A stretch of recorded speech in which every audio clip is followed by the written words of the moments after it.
This is me, 20 minutes after a long-haul flight. I'm exhausted, my back hurts. Check-in at my hotel isn't for another 5 hours, and I am dragging this everywhere I go.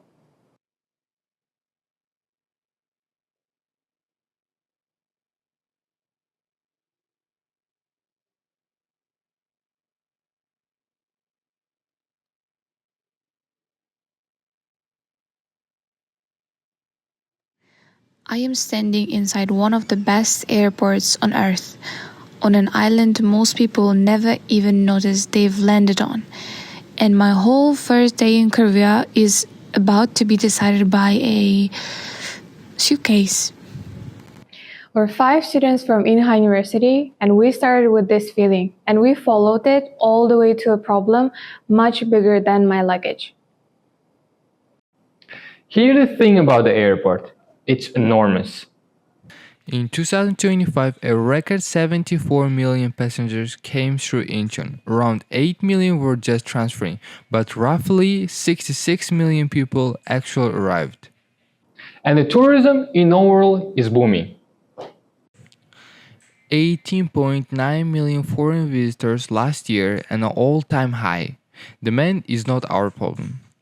Where that demand goes is almost 82% of them only ever experience Seoul. 9 of the country's top 10 destinations are in Seoul. Korea even runs a $10 billion a year tourism deficit, and the government's own 2026 plan literally calls this over-concentration and begs visitors to go anywhere else. So picture it, 66 million people land on island, and then immediately they leave it. The island they touch first, the island they help the least.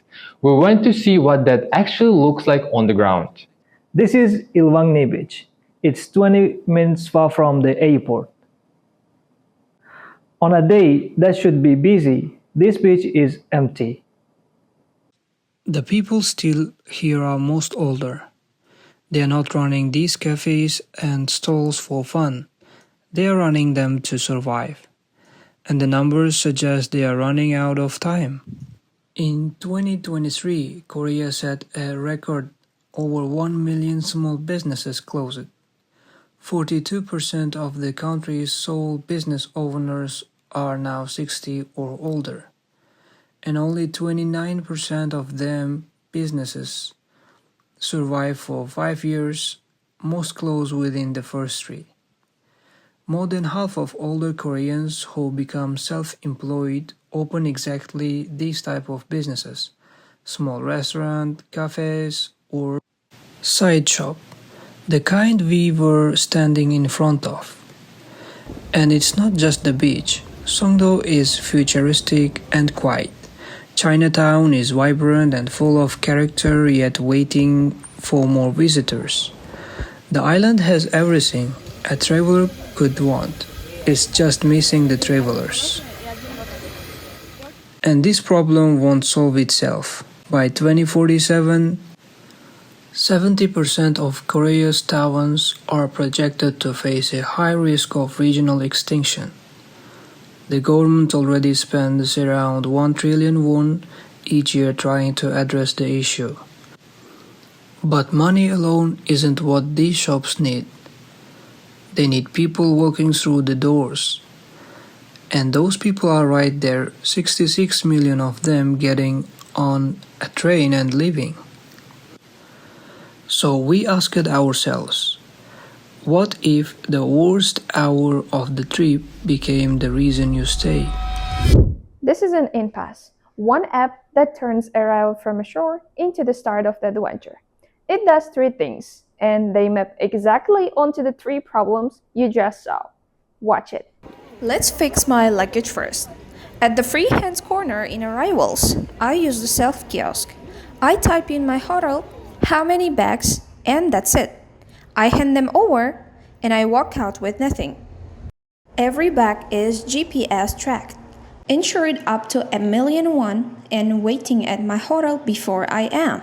Globally, people pay just to store bags for a few hours. We deliver them from 12 to 25,000 won.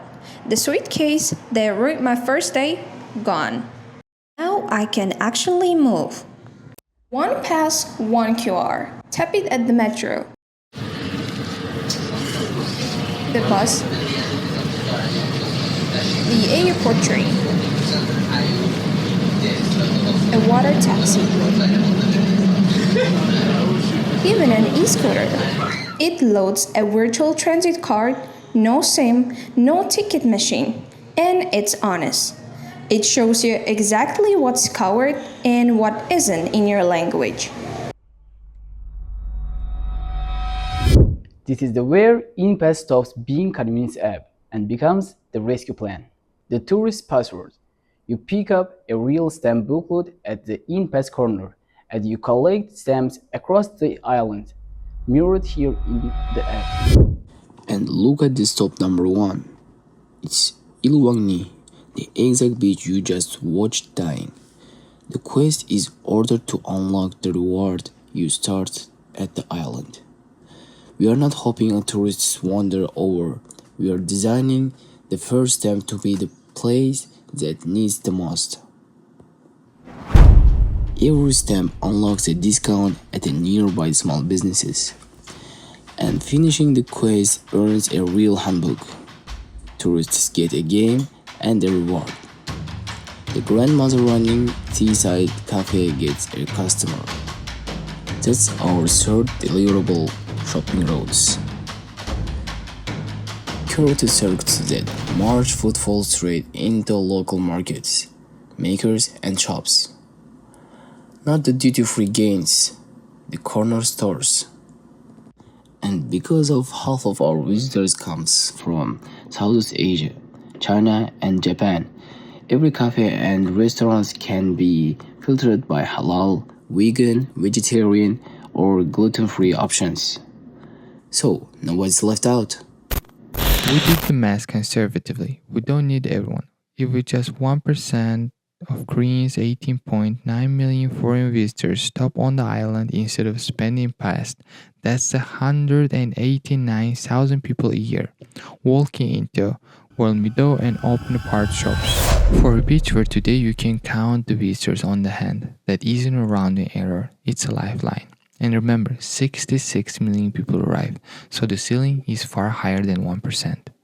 And here's why this matters beyond one beach. 70% of the Korean's regions are fighting to survive.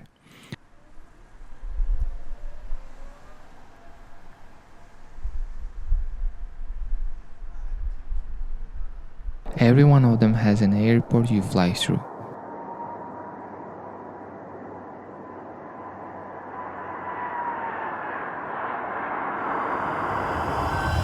The exact same playbook. Land, unburden, reward, redirect. Works for the next island and next one as well. Free hands removes the friction. The pass gives you freedom. The passport and shopping routes point that freedom at the people who need it. 3 deliverables. One island today, many islands tomorrow.